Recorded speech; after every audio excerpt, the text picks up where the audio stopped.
Welcome to our guide on how to change the watch strap on your Tudor Black Bay 58. For this, you'll need a spring bar tool, such as the Burgeon 6767. These are available at Wristbuddys.com. The principle is the same as for most other watches, and you can find even more tutorials on our channel. First of all, we recommend using a soft surface to avoid unnecessary scratches. Then I use the tool to gently remove the existing bracelet. I usually hold the watch in my hand and put my index finger under the end link of the watch to get better control and easier removal of the strap.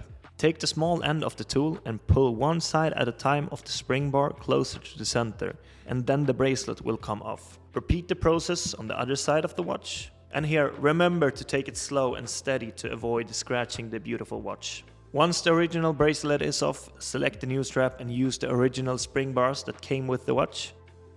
Then place the strap against the watch and gently put it on.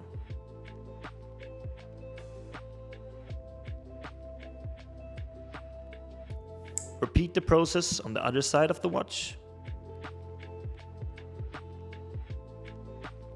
When you hear that little click, it means that the spring bar has jumped into the holes, and it means that the strap is correctly attached. And there you have it. You have successfully changed the strap on your watch. Thanks a lot for watching this tutorial. If you have any questions about our products, feel free to reach out to us on Instagram or email. Don't forget to like and subscribe to see more tutorials from us in the future.